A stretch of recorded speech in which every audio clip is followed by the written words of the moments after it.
시청자 여러분 안녕하십니까? 집중진단 제주 정은숙입니다. 2021년 새해 청년들과 함께한 집중진단 제주 신년기획 마지막 순서입니다. 다른 제주를 열기 위한 네 번째 과제인데요. 청년 정치가 과연 무엇인지, 그리고 제주 사회에 왜 청년 정치가 필요한지 그 해답의 열쇠를 함께 찾아보도록 하겠습니다. 반갑습니다. 반갑습니다. 네, 반갑습니다. 오늘 토론 함께해 주실 분들 소개해드리도록 하겠습니다. 청년 활동가인 제주 여민의 양희주 사무국장님 나오셨습니다. 네, 제주에서 활동하는 청년 활동가이기도 하고요. 제주 여민의 사무국장 이제 3년 차가 되었습니다. 네, 반갑습니다. 네, 청년 활동가 국무조정실 청년정책조정위원회 강보배 위원입니다. 예, 제주에서 청년정책 활동하다가 중앙에서도 같이 활동하게 돼가지고 지금 이 자리에 함께하고 있습니다. 반갑습니다. 네, 제주특별자치도의회 환경도시위원회 강성의 위원장입니다. 네, 안녕하십니까.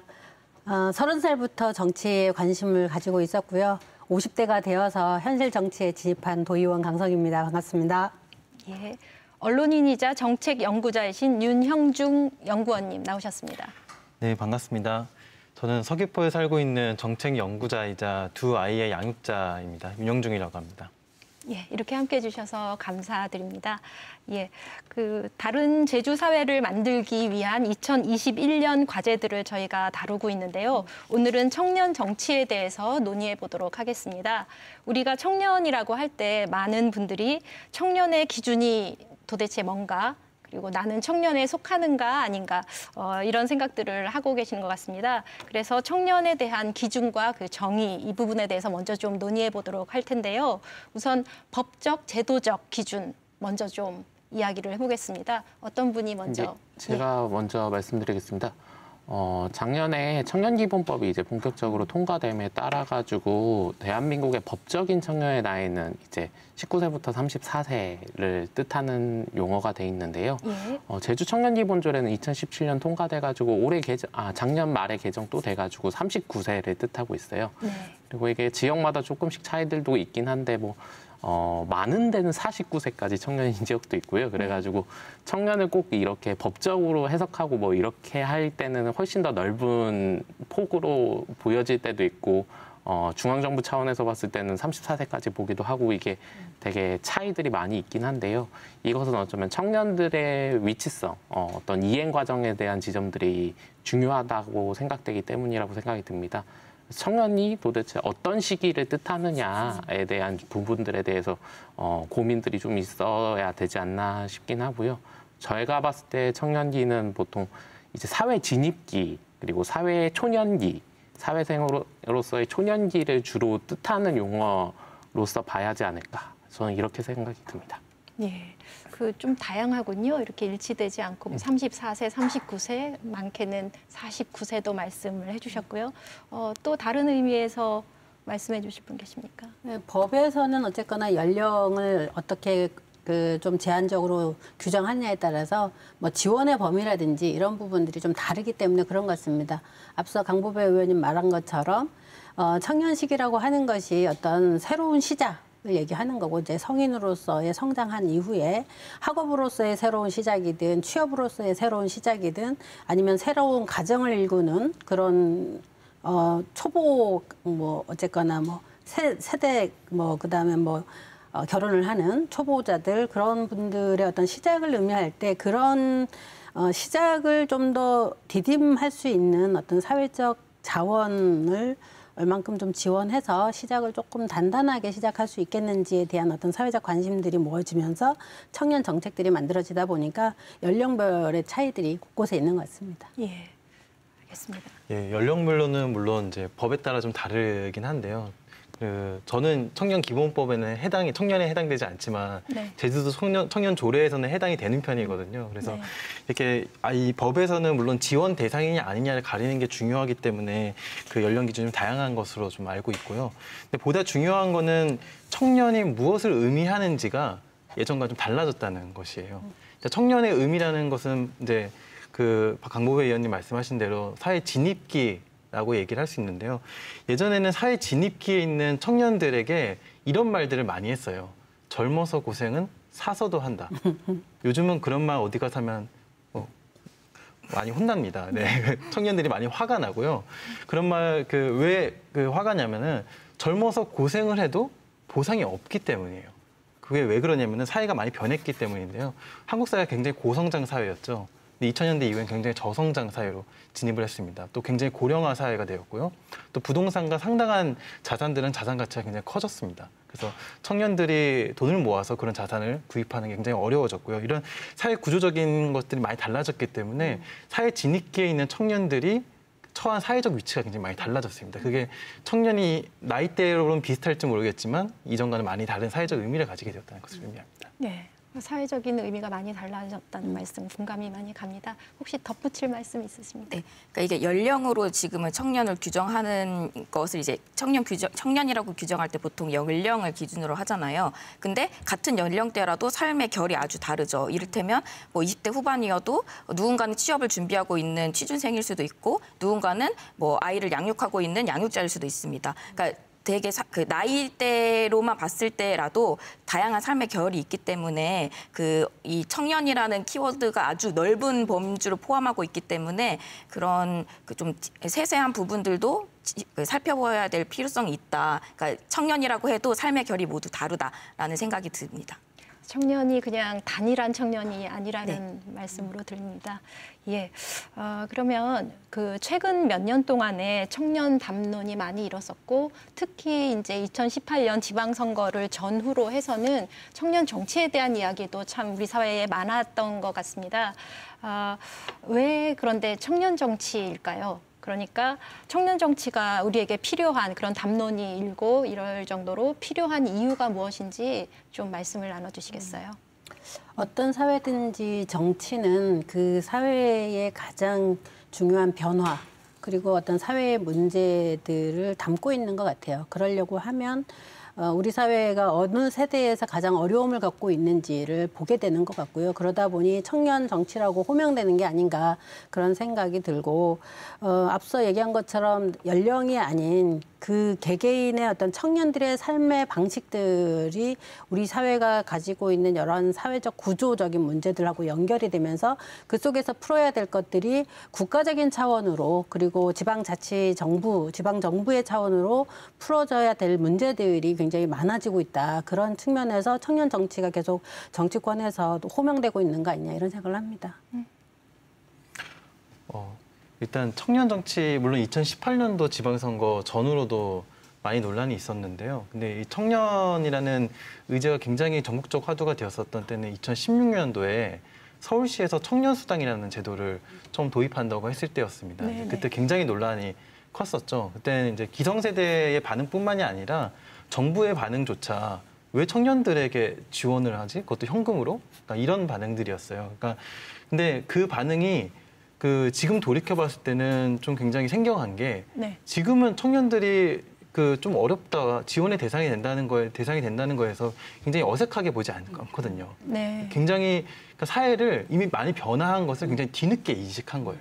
청년들은 이미 2000년도 통계를 보면 청년들의 취업률이 37% 정도가 나와요. 전체 연령에서 취업자 수가 비중이. 근데 2017년 통계를 보면은 한 23% 나오거든요. 한 12%가 16년 동안 확 줄었어요. 그러니까 그만큼 사회에 진입하기도 어려워졌고 사회에 진입을 준비하는 기간도 굉장히 길어졌는데 한 20년 동안 30년 동안 세상이 많이 바뀌었는데 청년을 바라보는 시각은 여전히 그대로였던 거예요. 그래서 저는 크게 청년 정치가 화두가 된 이제 두 가지 요인을 첫 번째는 균형이 깨졌기 때문이다라고 보고 있어요. 기존 정치권의 구성들을 보면은 물론 청년 나이 세대만의 균형이 깨진 게 아니라 굉장히 많은 부분에 있어서 균형이 깨져 있거든요. 성별 균형도 깨져 있고 계층 균형도 깨져 있고 뭐 직군 균형도 깨져 있고 많은 균형들이 깨져 있는데 그중 중요한 균형 중에 하나가 이제 세대 균형도 깨져 있다라는 것이고요. 또 두 번째로 중요한 청년 정치가 필요한 또 화두가 된 배경 중에 하나는 그 정치라는 것의 특수성이에요. 그러니까 정치는 한국 사회에서 정치라는 것의 의미를 굉장히 성공한 사람들이 가지는 성과물 정도로 생각하는 경향들이 굉장히 크거든요. 근데 다른 그런 성과물들이 있을 수는 있어도 정치라는 것은 그런 성과물로서 가져가게 되면은 보통 이제 많은 경륜과 경력이 있으신 분들이 하게 되잖아요. 네. 근데 정치의 본질을 따지고 봤을 때는 사실 그렇게 하면은 온전히 정치가 돌아갈 수가 없는 거예요. 정치의 본질은 결국에는 자원을 배분하는 것인데 네. 자원을 배분하려면은 다양한 정체성의 정치권에 구성이 들어가야 되는 것이거든요. 그래서 그런 측면에 있어서 그런 구성이 깨졌고 정치라는 것의 기본적인 속성과 목적을 좀 이제 잘못 그 인식을 가지고 있었다. 그런 두 가지 점을 제기하고 싶습니다. 예, 지금 두 가지를 가장 핵심적으로 말씀해 주셨는데 한 가지는 그 세대 간의 균형이 우리 사회가 많이 깨져 있는 점, 그래서 취업률도 그 10년 동안에 굉장히 청년 세대가 줄었다는 점 짚어주셨고 또 한 가지가 정치의 특수성으로 정치라는 것을 성과물로 가져가는 그런 폐해들에 대해서 좀 짚어주셨습니다. 이 부분 듣고 그 청년 활동가로서 지금 활동하고 계신 두 분의 의견도 좀 듣고 싶은데요. 네. 특히 제주도에서의 청년 정치가 필요한 이유도 좀 같이 말씀해 주시겠어요? 네, 일단은 제주도 어쨌든 한국 사회이기 때문에 네. 좀 전반적으로 생각을 해봤을 때 제가 최근 3, 4년 동안 왜 청년 정치가 부각이 되었는가를 그 두 가지 측면으로 생각을 해봤어요. 하나는 이제 정책 수혜자의 대상으로서 보는 청년. 그러니까 아까 말씀하신 수당이든 그리고 이를테면 청년 기본법의 등장이든 이런 것들이 다 어떤 청년을 좀 수혜 대상자로 보는 그러니까 시혜자의 느낌인 거죠. 그래서 그렇게 좀 어떻게 보면 한 사람 한 사람이라기보다는 한 표 한 표의 느낌의 그 대상적 접근이 있었다는 생각이 들고요. 그리고 이제 정치적 참여의 문제도 있을 것 같습니다. 그러니까 왜 지금 청년 정치가 필요한가를 생각을 했을 때 그냥 지금 우리의 삶을 되돌아보면 되는 것 같아요. 지금 우리의 삶이 행복한가? 지금 내가 살기 좋은 그 한국 사회에 살고 있는가를 봤을 때 그게 아니라고 생각을 하는 거죠. 기존에 이제 50대 남성 중심의 그 정치권 안에 그러니까 보통 그렇게 나이대가 많이 있잖아요. 성별 구성도 그렇고 그들이 만들어낸 정책들이 정말 한국 사회 그 시민들을 대상으로 했던 것인가에 대해서는 이제 물음표가 있는 것이죠. 그러니까 이제는 좀 더 소수자, 사회적 약자들이 정책의 그 대상자로 등장할 수 있도록 해야 하고 또 마찬가지로 그 사람들이 제도권 정치에 등장을 해야 그런 제도들이 만들어질 수 있다고 생각합니다. 네. 이제 계층 이동에 대한 문제들을 좀 많이 고민해 볼 필요가 있다고 생각이 들었는데요. 이제 청년 수당 이야기를 해주셨었는데 전 이렇게 생각이 듭니다. 청년기가 사회 진입기에 대한 이야기를 하는데 저희 사회가 계층 이동이 점점 힘들어지고 있다라고 할 때 어떤 진입하는 과정 내에서 부의 격차에 따라 가지고 어떻게 준비해 왔냐가 계속해서 차이를 만들어 오고 있습니다. 당장 대학 갈 때부터 그리고 대학 이후에 취업을 준비할 때부터 쌓아온 것을 결과물로 받아들이는 사회 속에서 청년층 내에 당장 이제 계층 이동으로서 가장 유용한 세대, 어쩌면 가장 가능성을 가지고 있는 세대들한테 적어도 이 울타리라고 하는 아니면 어떤 칸막이라고 하는 방식으로 제한하는 게 아니고 적어도 출발선을 어떻게 같이 해볼까라고 하는 고민들이 있었다.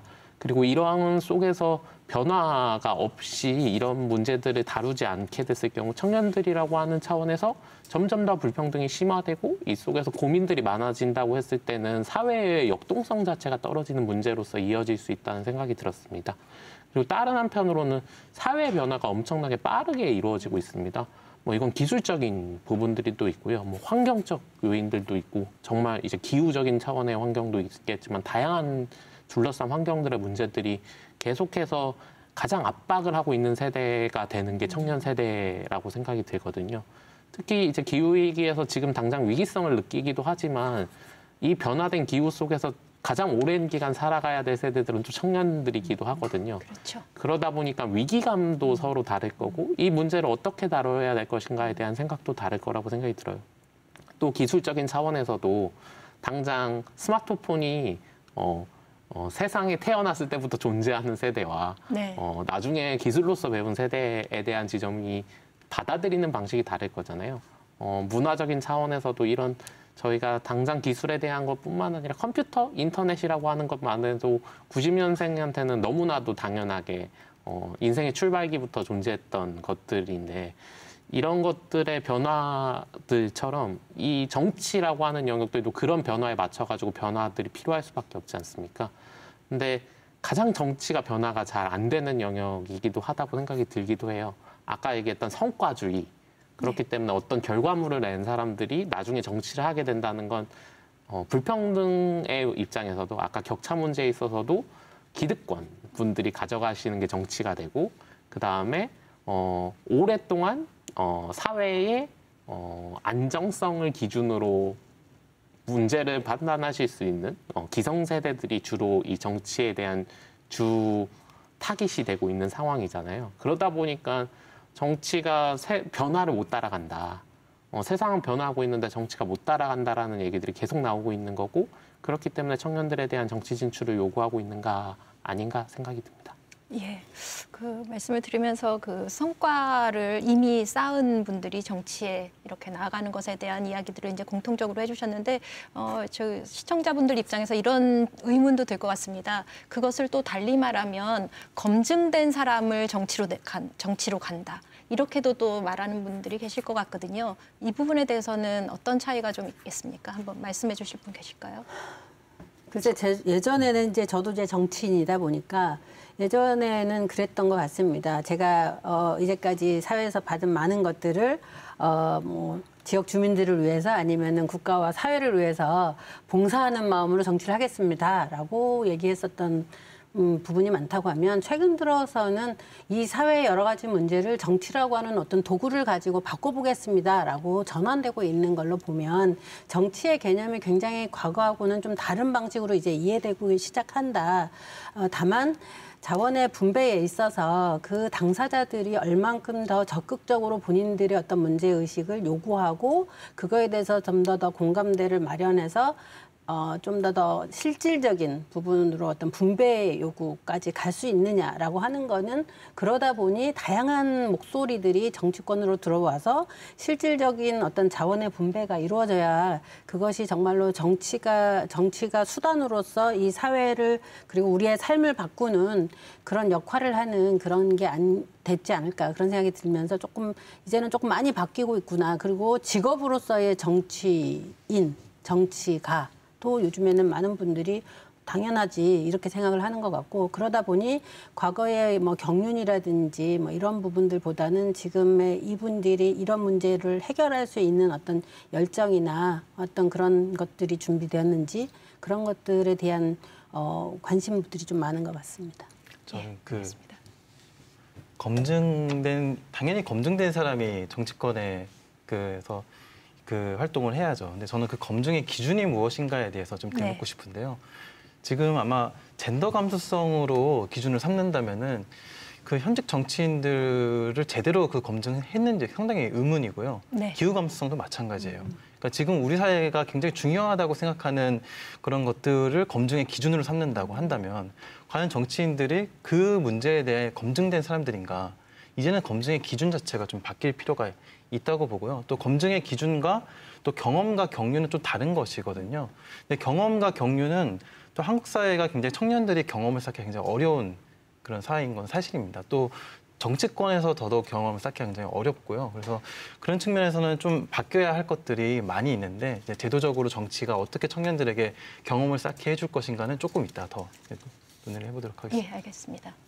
저는 이 경력이라고 하는 것, 경륜이라고 하는 것에 대해서 그렇잖아요. 저희가 정치인들이 탄생할 때 검사 출신, 뭐 판사 출신, 법조인이나 아니면 의사, 전문가 뭐 이런 분들을 호명을 하세요.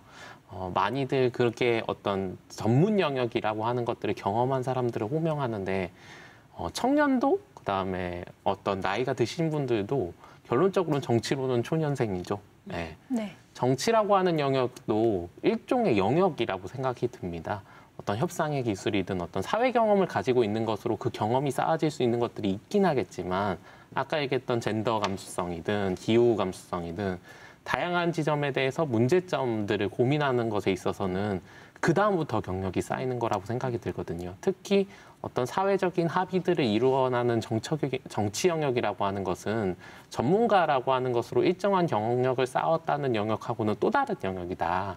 그렇기 때문에 정치라고 하는 것에서는 다 같은 초년생일 수도 있는데 어떻게 경험을 쌓게 할 것인가에 대한 고민으로서 접근해야 되는 것 같다는 생각이 들거든요. 뒤에 이제 해외 관련된 이야기도 하겠지만 해외에서 청년 정치인들이 많이 탄생하는 것에 대해서는 장기적으로 어렸을 때부터 정당 활동들을 하게 되는 것에 대한 이야기가 많이 나오는 것도 이런 거라고 생각하거든요. 네. 거기서는 그 사람들이 총리도 되고 장관도 되고 이런 거는 결론적으로는 그 정치 경험, 그 과정 내에서의 어떤 합의를 이루는 과정들에 대한 경험들을 충분히 쌓았다는 인정이잖아요. 네. 그렇기 때문에 각 영역에 대한 전문성이라고 하는 건 필요할 수도 있겠지만 정치라고 하는 영역 자체도 독자적으로 보면서 청년들을 어떻게 이 영역 내에 들여드릴 것이냐라고 하는 고민도 필요할 것이라 생각이 듭니다. 예, 이 부분이 좀 중요한 부분인 것 같아서 제가 좀 자세하게 말씀을 이렇게 나눠봤습니다. 그러면 지금 말씀하신 것처럼 다른 나라의 사례들도 이 청년 정치 영역에서 많이 얘기가 되는데요. 그 부분으로 좀 넘어가 보겠습니다. 청년 정치가 좀 잘 되고 있는 나라들이 있죠. 세계적으로 특히 뭐 북유럽 이런 나라들은 워낙에 잘 되고 있는 것으로 유명합니다. 그런 사례들을 좀 소개를 해주시고 간략하게라도 그리고 활발한 곳은 좀 어떤 점이 다른가 이 부분도 좀 짚어주시면 좋겠는데. 예. 제가 좀 자료를 보니까 지금 그 국제의원연맹이라고 하는 곳에서 청년들의 의원 비율을 이제 통계화시키고 있어요. 우리가 이제까지 여성의 대표성 얘기하면서 국제의원연맹에서 매 해마다 여성들의 정치 참여가 어느 정도 되고 있는지를 통계로 발표해서 순위까지 그래서 네. 우리가 맨날 100 몇 위 이렇게 돼가지고 항상 이제 하위권에 머물렀었는데 2014년부터 이제 그 국제의원연맹에서 이제 청년들 특히 30대 미만을 이제 보고 있는데 세계 평균은 2%라고 합니다. 그런데 지금 북유럽 앞서 말씀하신 것처럼 북유럽 노르웨이가 13.6%로 가장 높고요. 그리고 스웨덴이 12.3%, 그리고 뭐 핀란드, 그다음에 이제 유럽 쪽에 있는 프랑스가 뭐 이런 데가 이제 5%, 영국이나 이런 데가 1.9% 이제 평균에 가까워지고 그다음에 뭐 우리는 0%, 30대 미만으로 가니까요. 거의 0%인 상황이고요. 40대 미만으로 이걸 조금 기준을 조금 올리면 덴마크가 41%까지 올라가고 있고요. 한국은 2.3% 정도 지금 되고 있다고 40대 미만으로까지 올리면. 그래서 이런 것들을 좀 보면 굉장히 이제 그 북유럽에는 어떻게 해서 이렇게 많은 청년들이 정치 참여할 수 있었을까라고 보면 이제 선거 제도하고 맞물려 있는 부분이 굉장히 강하다라고 보여지고요. 선거 제도라고 하는 게 우리 많이들 들어보셨겠지만 이번에 총선하면서 참 복잡하지 않았습니까? 연동형 비례대표제가 얼만큼 도입이 되어서 정착이 됐느냐에 따라서 그 청년들의 어떤 정치 진입 자체의 벽이 굉장히 좀 낮아지고 있다라고 볼 수 있는 것 같습니다. 예, 지금 말씀 중에 그 우리나라 같은 경우에는 39세까지 40대 미만이니까 39세까지가 2.3%밖에 안 된다는 말씀이시죠? 그렇죠, 그렇죠. 예. 예, 격차가 아주 심하네요. 예, 이 부분 덧붙여서 말씀해 네, 주시죠. 두 가지 정도의 그런 어떻게 보면은 숙제가 있는 것 같아요. 그런 나라들에 비해서 한국이 좀 그 안 하고 있는 좀 미진한 부분은 방금 이제 의원님 말씀하셨던 그런 이제 연동형 비례대표제 같은 경우는 결국에는 그 선거제도가 얼마만큼 비례성을 확보하느냐. 제가 방금 전에 얘기했었던 이제 균형이라는 측면이 네. 바로 그 비례성이 있는데요. 세대도 균형되고 젠더도 균형되고 계층도 균형되고 직종도 균형돼야 되는데 그 균형되게 하는 게 바로 비례성이잖아요. 그래서 그 비례성을 확대하는 식의 선거제도를 얼마만큼 확보할 수 있느냐. 그게 첫 번째 관건인 것 같고요. 두 번째는 이제 기초 단위의 정치가 얼마만큼 활성화되어 있느냐. 인 것 같아요. 이 두 가지가 굉장히 잘 되어 있는 곳들에서는 젊은 세대들의 정치 진출이 활성화되어 있고 비중이 상당히 높은 반면에 한국은 이 두 가지 측면이 굉장히 미진하다고 볼 수 있습니다. 그거 두 가지가 원인으로 이제 짚어주신 거고 또 하실 말씀이 있으십니까? 네, 전 아까 아까 검증 뭐 이런 이야기가 나왔던 거랑 좀 연관돼서 생각을 해봤는데요. 이번에 그 21대 국회에서 그 좀 눈여겨볼 이제 2명의 국회의원이 있다고 생각을 하는데 바로 비례대표로 선출이 된 그 정의당의 장혜영 의원과 그 류호정 의원의 그 의정 활동을 보면은 이게 꼭 경험이 많아서 뭔가 활동 그 기간이 길어서만 좋은 법들을 제정하는 것은 아니다라는 거를 확인할 수 있다고 생각이 듭니다. 그 두 분이 20대, 30대이신 거죠? 예, 맞습니다. 두 분이 다 20대, 30대고 그 정의당 그 당내 그 비례 에도 1, 2번을 받았던 분들이세요. 그러니까 정의당에서는 이번에 1번과 2번을 둘 다 이제 청년 여성으로 이제 내세웠는데 저는 참고로 정의당원은 아닙니다. 네, 오해하실 것 같아서. 그래서 이 두 청년 여성 그 국회의원들이 어떤 법안을 냈는지를 들여다봤을 때 단순히 뭐 청년들을 대상으로 한 법안을 내는 게 아니라요. 중대재해기업처벌법, 그리고 포괄적 차별금지법, 장애인 활동지원보장법, 비동의 강간죄 등 약자랑 소수자를 대상으로 한 법안들을 많이 고민하고 배출을 하고 있어요. 그리고 지금 뭐 노동자 혹은 뭐 성소수자와 같이 하는 현장에도 많이 발로 뛰고 있는 걸로 알고 있습니다. 그러니까 이러한 행보들을 봤을 때, 이런 의원들의 의정 활동을 보았을 때, 이런 청년들의 그 정치 주체들로 등장하는 것이 아주 유의미하다는 생각이 듭니다. 알겠습니다. 예. 선거 제도적인 측면에 대한 이야기도 많았었는데 저는 정당의 역할 부분에 대한 고민들도 좀 있어야 된다는 생각이 듭니다. 특히 이제 북유럽권 아니면 유럽권은 대부분 청소년 때부터 정당 활동들을 할 수 있는 어떤 기반들이 있어요. 근데 저희 나라는 일단 법적으로 안 되게끔 해놓은 상황이거든요. 그러다 보니까 정치적 경험이라고 하는 거 쌓는 거 자체가 이제 쉽지 않죠. 그리고 이제 그 여러 가지 정치적 경험이라고 하는 건 단순히 정당만 존재하지는 않는 건 아니거든요. 사회 영역 내에서도 다양한 뭐 위원회들도 있고 어떤 제도를 통해 가지고 어떤 정책 과정에 참여할 수 있는 기회들에 대한 얘기들이 많이 존재하는데 이 과정이라고 하는 것들을 경험할 수 있는 장 자체가 부족한 것이 있죠. 아까 그 유럽권에 대한 이야기할 때 유럽은 청년기본법, 그러니까 청년에 대한 걸 다룰 때요. 15세부터 29세 정도를 다룹니다. 그래서 저희가 나이대도 높고 상대적으로 이런 게 좀 있어요. 그래서 연령을 매기는 방식도 이미 다른 상황이고 청소년과 청년들 속에서 이들이 어떤 경험을 쌓을까에 대한 고민들을 먼저 되게 많이 해주는 상황들이다. 그러다 보니까 빠르게 어떤 정책 과정에 대한 참여도 해보고 그리고 정당 활동도 부담 없이 활동을 하기 시작하고 그런 경험들이 충분히 쌓이게 되니까 사회적인 네트워크도 쌓이고 이러다 보니까 훨씬 더 전출들이 빠른 게 아닌가 생각이 듭니다. 예, 알겠습니다. 그 다음 주제로 좀 넘어가서요. 조금 이제 스피디하게 나가 보겠습니다. 우리나라 그 자료를 제가 보니까 우리나라의 45세 미만 청년 의원의 비율이 6%가 조금 넘는 수준인데요. 이게 국제적으로 봤을 때 150개국 중에 143위. 아주 그렇죠. 열악하죠. 예, 이렇다고 합니다. 구체적으로 정치 참여 현실 한번 좀 짚어주시죠.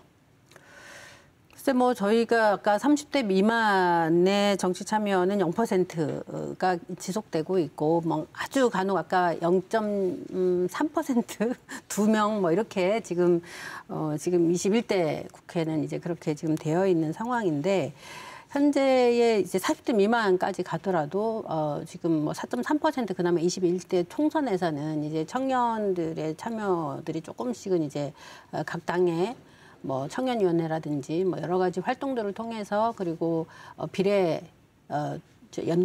연동형 비례가 이제 준연동형 비례로 해서 좀 이렇게 분리되지 않았습니까? 정당 지지율하고 해서 되면서 조금 이제 그 비율이 그래도 그나마 좀 높아졌다고 보고 있고요. 다만 이제 저는 그 청년들의 정치 참여가 현실적으로 좀 더 강화되기 위해서는 아까 강보배 의원님 말씀하신 것처럼 좀 정치가 가까이 있어야 될 것 같아요. 단순히 정당에 가입을 할 수 있느냐 없느냐, 정당 가입 연령을 뭐 15세, 14세로 낮출 거냐도 중요하지만 우리가 흔히 말하는 뭐 민주시민교육이라든지 이제 그런 부분들을 조금 적극적으로 아주 사회의 기본 교육으로 그런 교육들이 좀 더 다양화되면서 많은 분들이 정치에 참여라든지 정당의 활동이라든지 이런 것들이 어떤 식으로 이루어지고 있는지를 많이 접하면서 본인이 20대부터 정치를 꿈꾸고 정치에 참여할 수 있도록 하는 그런 좀 사회적인 분위기들이 조금 더 조성이 되면 좋겠다. 지금도 여전히 각 정당에서는 청년들이 유권자이기도 하지만 또 정당으로서 약간 그 청년들의 표도 의식한 뭐 이런 방식으로 이제 청년의 활동이나 이런 것들이 그냥 활발하지 못한 부분들이 있거든요. 그래서 정치자금법이라든지 기존의 여러 가지 법률적인 것들을 조금 더 보완을 해서 그런 정치 활동들을 좀 다각적으로 지원할 수 있는 것. 그래서 우리가 여성 분야를 좀 보면 할당제 역사가 굉장히 길거든요. 그래서 할당제가 지금의 우리 뭐 한국의 여성의 정치 참여가 그러면 과연 뭐 얼마나 그렇게 좋아졌느냐라고 물어보면 아직까지도 갈 길이 멀다 이렇게 대답할 수 있지만 그래도 할당제라고 하는 것들이 각 정당별로 그런 할당자에 대한 어떤 의무 규정들을 좀 부과하면서 청년들에 대해서도 정치를 진입할 수 있도록 하는 어떤 제도적인 보완 장치들을 해주면서 이런 것들을 좀 바꿔가야 되지 않을까 그런 생각이 좀 듭니다. 그리고 좀 제주 상황으로 넘어가 보려고 하는데요. 제주 상황 넘어가서 말씀하셔도 되겠죠. 네, 덧붙여서 그 정당 정치 말고도 이를테면 도에는 여러 위원회가 있잖아요. 아주 수많은 위원회가 있고 그리고 그 동단위로 주민자치위원회도 이제 있는데요. 지금 도위원회는 말씀하신 여성 할당제가 지금 적용이 돼서 진행을 하고 있는데 청년에 대한 할당제는 아직 진행이 되지 않는 걸로 알고 있습니다. 그래서 도위원회도 어쨌든 같은 논리로 뭐 경험이 뭐 없고 뭐 그렇기 때문에 뭐 추천할 만한 전문가가 없다 이런 얘기는 사실 여성에 대한 이야기를 할 때도 마찬가지로 적용이 되기도 하지만 청년들의 도의원의 참여 활성화도 아주 중요하게 꼽아봐야 될 이유 중에 하나일 것 같고요. 그리고 그 동단위의 주민자치위원회에도 그 이제 많은 청년들이 참여할 수 있는 창구를 열어두는 것이 필요하겠다고 생각합니다. 그래서 내 생활에서부터의 정치 참여가 시작되어야 된다고 생각합니다. 예, 알겠습니다. 제주 상황으로 조금 올라가 보겠습니다. 제주도는 청년 정치 현실 어떻습니까? 그냥 참담하다고 표현하는 게 맞는 거 아닐까요? 이런 게 이제 다른 지자체들하고 비교했을 때 상대적으로 더 취약한 지점들이 있습니다. 뭐 가장 어린 나이에 이제 도의원을 도전하셨던 박희수 의원님도 이제 당선권이 되신 건 30대 후반 뭐 이 정도가 되셨었던 거고 그 다음에 5대 지방선거였나요? 2010년 때 이제 국민참여당으로 이제 당선되셨던 여성 30대 중반의 의원분이 가장 어리셨던 제주도의 청년 도의원이라고 들었거든요. 그 외에는 30대조차도 존재하지 않는 게 대부분이에요. 지금 현재도 없는 거죠? 그렇죠. 지금도 당연히 없고. 근데 이게 보면 다른 게 있긴 할 때 1대 지방선거 때요. 가장 청년 의원 비율이 많았습니다. 20대, 30대 비율이 이제 지역구로 지역구 의원만 124명이었거든요. 당시 이제 175명의 의원을 뽑는데 20, 30대 의원이 124명이었는데요.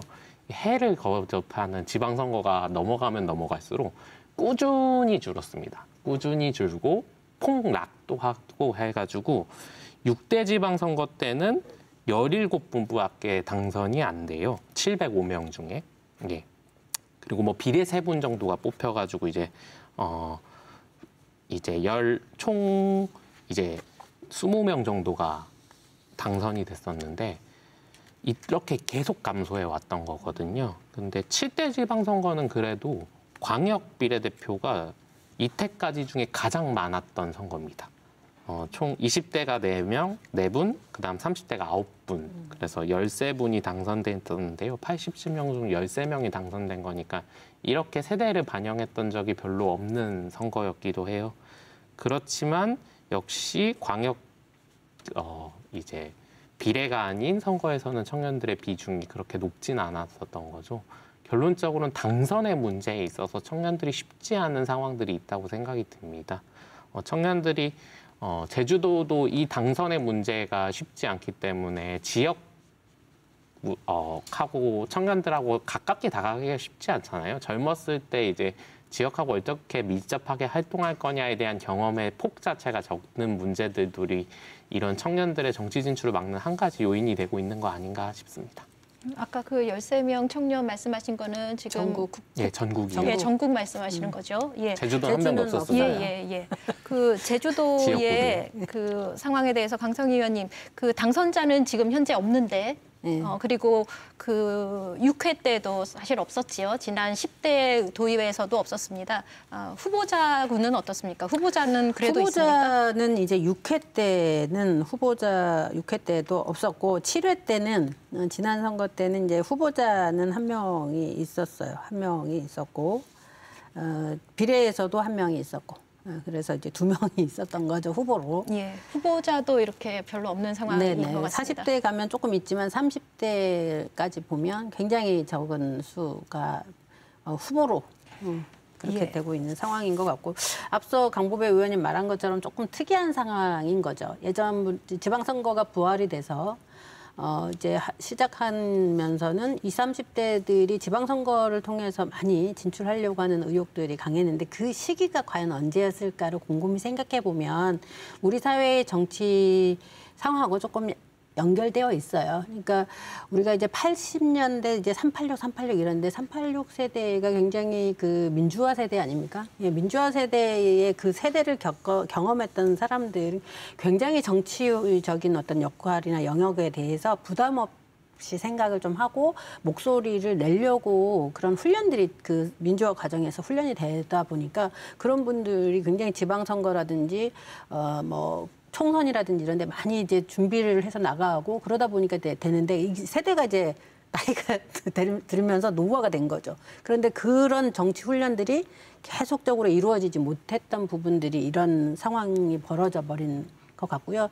지역에서는 좀 안타깝게 생각합니다. 지역에서는 왜냐하면 이제 비례제도라고 하는 것들이 정당에서도 다 있는데도 불구하고 이 청년들의 목소리들이 그런 어떤 비례제도에서도 반영이 되어서 좀 참여의 폭들이나 진입을 할 수 있는 그런 여건들을 마련해주지 못한 부분은 정당에 있는 뭐 정치인으로서 그런 부분이 굉장히 아쉬웠고 좀 그런 분들을 많이 보완해야 되겠다라는 생각이 좀 듭니다. 예, 그러면 그 청년들이 이렇게 과소대표되고 있는 이야기를 지금까지 했는데 이렇게 되는 원인이 뭘까요? 그 청년들이 정치에 진입하는데 장벽이 되고 있는 것은 뭔지 그리고 특히 제주도에서 이 장벽들을 좀 낮추기 위한 방안은 뭘지 이 부분 얘기해 주셨으면 좋겠는데 네. 제가 글을 하나 읽었습니다. 지금 지긋지긋한 꼰대 정치는 가라 이런 글을 쓰신 적이 있던데 연구자님 먼저 말씀해 주시죠. 조금 강하게 표현을 했었던 적이 있었는데요. 네. 방금 이제 그 의원님께서 그 386 세대 말씀을 하셨잖아요. 386 세대가 무조건 나쁘다.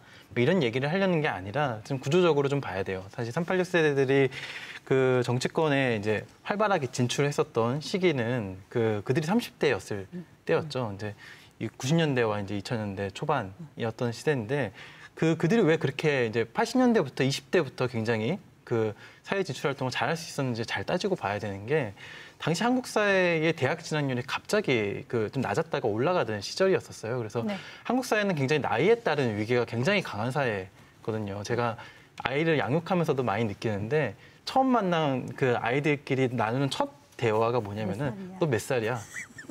내가 형이야, 내가 누나야, 내가 언니야, 네, 반말하지 마. 맞습니다. 이 얘기부터 시작해요, 한국 사회는. 그래서 이 나이에 따른 위계가 굉장히 중요한 그런 사회인데 그게 이제 그걸 뛰어넘는 위계가 작동하는 게 예전에는 신분제였고 그리고 386 세대와 70년대, 80년대는 좀 그 학벌이라든지 배운 그런 지식이라든지 그런 것들이었어요. 이제 그게 이제 대학 진학률이 높아지면서 더 이상 작동하지 않는 거죠. 다시 나이에 따른 위계가 작동하는 거예요. 그래서 그 이후의 세대들이 다시 이제 그런 20대 때 그런 훈련이나 그런 경험들을 갖기가 굉장히 어려워졌던 건데 그럼 지역에서 어떻게 해야지 그 청년들이 참여할 것인가 좀 다양한 균형된 세대 균형을 이룰 것인가 저는 이제 청년 정치 나오는 것도 당연히 중요하죠. 근데 일단 지역 단위에서 모두가 정치인이 될 수는 없잖아요. 그러니까 정치를 어떻게 참여하려고 좀 활성화시킬까 여기에서 첫 번째 저는 좀 해결해야 될 게 정치에 대한 효능감을 좀 느끼게 하는 거예요. 그래서 저는 이제 양육자로서 그 보육 환경이라든지 이런 것들을 좀 더 개선시켰으면 하는 그런 마음이 있고 저희 목소리가 정치에 반영되고 이런 것들이 창구가 있으면 더 활발히 그런 참여하게 되거든요. 근데 그런 경험들이 없으면 정치에 참여하는 그런 유인들이 없어요. 왜냐면 다들 먹고 살기 너무 바쁘거든요. 그래서 네. 정치에 따로 시간을 할애하고 막 그런 거 하기가 굉장히 효능감도 떨어지는데 그렇게 하기가 굉장히 어렵죠. 그리고 두 번째로 나는 나름대로 이거를 내 업으로 삼아서 한번 해봐야겠어. 그래서 정말 정치에 뛰어들고 다른 사람들의 의사를 반영해서 정책화를 하고 이런 일들을 내가 업으로 삼아서 해야겠어라고 생각을 한다면 이 업이 되려면 일자리가 돼야 되는 거예요. 청년 정치인들이 과연 지금 내가 정치가 일자리야. 월급 받고 있어. 어디서. 생계가 유지가 돼. 이런 얘기를 할 수 있을 만한 분들이 계세요. 여기 저는 청년 정치인분들 나와 계셔서 굉장히 존경하는 마음인데 굉장히 어려우실 거예요. 생계가. 전 많은 청년 정치인들을 만나봤지만 굉장히 그런 문제에서 자유로운 분들이 별로 없었어요. 더 결정적으로 또 어떤 문제가 있냐면은 지금 기탁금 제도 같은 경우는 정치를 성공한 사람들의 성과물로 보는 기존의 시각이 반영된 대표적인 제도예요. 사실 기초지자체만 해도 5천만 원이나 1,000만 원 정도의 기탁금이 필요하고 국회의원 3천만 원 정도 필요하잖아요. 그래서 그런 정도의 돈을 애초에 내야 되고 그리고 의미 있는 득표를 가져가지 못하면 그 돈을 반납받지 못하고 그런 제도가 있죠. 또 제주도의 경우에는 그 이제 선거제도가 그 기초 지역까지 있지 않기 때문에 여러 가지 진입 루트가 좀 제한되는 그런 문제들도 있죠. 네, 잘 알겠습니다. 해주실 말씀 있을 것 같습니다. 아까 마지막으로 언급해 주신 이 기초자치에 대한 언급을 사실 제주도에서는 안 할 수가 없잖아요. 제주도가 이제 제주특별자치도가 2006년에 출범을 하면서 4개 이제 시군이 이게 2개로 이제 통폐합이 됐는데 이제 그런 상황에서 이제 시의원이나 군의원으로 등장할 수 있는 그런 그 길이 좀 막혔다고 생각을 하거든요. 그러니까 지금의 제주도에서 선출직으로 할 수 있는 거는 뭐 도지사, 뭐 교육감, 뭐 도의원, 교육의원 이 정도밖에 없는데 그 시 기초자치단체가 부활을 한다면 좀 더 많은 그 정치 주체들이 참여할 수 있는 그 길은 좀 열리지 않을까라는 생각이 들어서 이 부분은 강조하고 싶어서 다시 한번 좀 덧붙여서 말씀을 드렸습니다. 예. 저는 선거자금 이야기를 좀 더 해보면 좋을 것 같습니다. 앞에서도 이야기했지만 청년층은 사회 진입 시기에 존재하고 이들이 다양한 노력들을 했다고 치더라도 그 시기에 예를 들면 도의원 기준 한 5, 6천만 원의 선거 비용이 최소 필요하다고도 이야기하는데 그 돈을 마련한다는 것 아니면은 자기 인생을 걸고 그 돈 빚지고 아마도 들어가거나 아니면은 자기가 모아둔 돈 전부를 털어야 30대 때 그것도 가능할 텐데 그런 도전을 하는 것 자체가 불가능하다는 지점들이 컸죠. 다행히 이번에 정치자금법이 일부 개정돼가지고 후원회도 이제 지방의원들이 모집이 돼가지고 이제는 일부의 비용들을 좀 후원회를 통해서 만들 수 있게 되긴 하지만 그렇다 치더라도 말 그대로 인생을 걸고 한 번 도전해야 되는 상황 속에서 기존에 전문가들이 준용됐던 지점도 이런 걸 텐데 충분한 자금이 없는 사람들이 이런 정치 영역에 뛰어들기가 어려웠던 상황들이 있다고 생각이 듭니다. 그리고 이것은 결론적으로는 아까 얘기했던 청년으로서 그냥 중요한 지점이 아니고 사회적 지위를 갖고 있거나 자산을 갖고 있는 사람만이 정치해야 된다라고 하는 어떤 그렇기 때문에 대변해야 되는 목소리 자체가 어떻게 해서든 돈을 갖고 있는 사람들이 대변할 수밖에 없게 되는 구조를 또다시 낳고 있다고 생각이 들어요.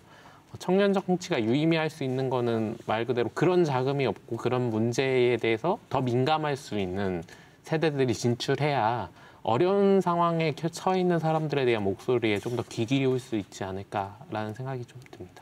예, 알겠습니다. 이제 정치라는 것 영역 자체가 청년들에게 그것이 일자리가 되는 그것으로도 먹고 살 수 있는 그래야 된다는 것 그리고 선거자금 법의 문제 이런 부분도 같이 짚어주셨고요. 그런 것들이 이제 다 장벽들이 좀 대안적으로 만들어졌을 때 청년 정치가 그래도 가능하지 않을까 이런 말씀이셨습니다.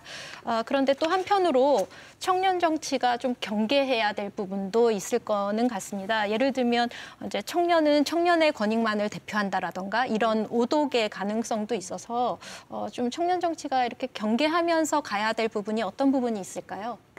간략하게 좀 말씀해 주신다면요.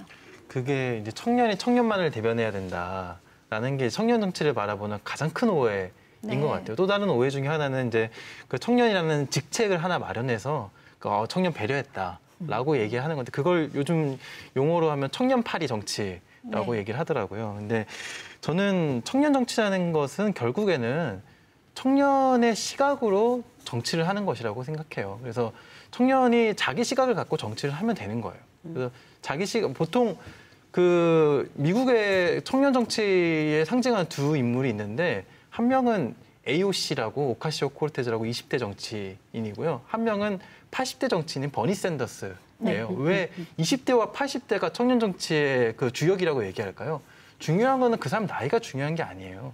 누구를 대변할 것인가가 중요한데 사실 남을 대변하기 굉장히 어렵거든요. 그래서 구성상 청년이 좀 어느 정도는 있어야 되는 것이고요. 근데 다른 세대라 하더라도 당연히 청년을 좀 더 대변하려고 노력을 해야 되는 거죠. 물론 청년도 청년만 대변하려고 하면 안 돼요. 다른 세대들도 대변하고 자신이 대변하려는 사람이 누구인지를 잘 이제 생각을 해가지고 그 사람들을 대변하려고 노력을 해야 되는 것이죠. 그것이 청년 정치라고 생각합니다. 네, 알겠습니다. 아마 청년분들 모든 분들이 공감을 하실 내용인 것 같습니다. 저희가 이제 벌써 40여 분을 훌쩍 넘어서요. 이제 마지막으로 더 나은 제주를 위해서 청년 정치를 활성화하기 위해서 이제 가장 핵심적으로 한 말씀만 남기고 싶은 말씀을 해주시면 좋겠는데 지금 윤영중 의원님은 해주셨고 두 분께 먼저 기회를 좀 드리겠습니다. 간략하게 말씀해 주십시오. 네, 뭔가 제도적으로의 보완돼야 될 지점들이 아주 많기도 하지만 저는 우리가 스스로 나설 준비도 해야 한다는 생각도 듭니다. 그러니까 이런 자리도 사실 제가 이렇게 섭외를 받거나 할 때 아주 부담스러운 자리이기도 하거든요. 근데 그래도 한번 그러니까 경험을 한번 해보는 것을 좀 해나가야 되지 않을까. 그렇다고 막 열정 넘치게 하자 이런 건 아니고요. 어떤 기회가 주어졌을 때 그래도 응당 한번 해보자라는 그 마인드로 저 스스로한테도 이야기하는 것이기도 합니다. 그리고 혼자 하지 말고 같이 고민하자는 것을 이야기하고 싶습니다. 예. 저는 청년 정치가 청년들을 정치 영역으로 꼭 진출시키자에 대한 이야기가 아닐 것 같아요. 청년들, 아까 얘기했지만 전 청년 정책에서 되게 중요하게 얘기했던 건 어떤 당사자성이라는 이야기들을 되게 많이 썼습니다. 이것이 이야기하는 바는 결론적으로는 자기 문제는 자기가 제일 잘 알잖아요. 어떤 영역에서도 다 마찬가지일 겁니다. 그렇기 때문에 그 영역에서 스스로 말할 수 있는 영역, 그리고 그런 사람들을 대변할 수 있는 사람들을 정치에서 찾고 있는 거다. 그 과정에서 청년 정치의 당사자성이라고 하는 것에서 여러 사람들이 영감을 얻고 그 속에서 청년들이든 여러 사람이든 어떻게든 당사자들이 정치할 것인가에 대한 목소리들이 많이 나왔던 거다라고 생각이 들어서요. 아까도 얘기했지만 불평등이 되게 심한 사회 속에 청년이라고 부자가 없겠습니까? 네, 부모님이 부자면 청년도 부자잖아요. 어떤 청년들을 뽑아야 되냐, 어떤 사람들을 뽑아야 되냐가 아니라 어떤 사람들을 대변할 사람들을 뽑을 것인가라고 하는 고민을 해주면 좋을 것 같습니다. 예, 알겠습니다. 의원님께는 한 10초 정도밖에 못 드리는 점. 정치를 너무 두려워하고 높은 벽이라고 생각할 필요는 없고요. 정말로 내 삶에서 바꾸고 싶은 게 있다고 하면 그거를 어떻게 제도로 만들 것이냐를 고민하기 시작한다면 여러분도 충분히 같이 정치적인 활동을 하실 수 있다고 생각합니다. 예. 우리에게 청년 정치는 아직도 가보지 못한 길이지요. 요란한 구호만 가지고는 우리 삶의 실제를 바꾸지는 못할 겁니다. 청년, 여성, 서민, 우리 사회 정치적 약자들이 합당한 대표성을 가질 때 제대로 된 대의민주주의 그리고 다른 제주를 만들 수 있을 거라 생각합니다. 시청해주신 여러분 감사합니다. 다음 주에 또 뵙겠습니다.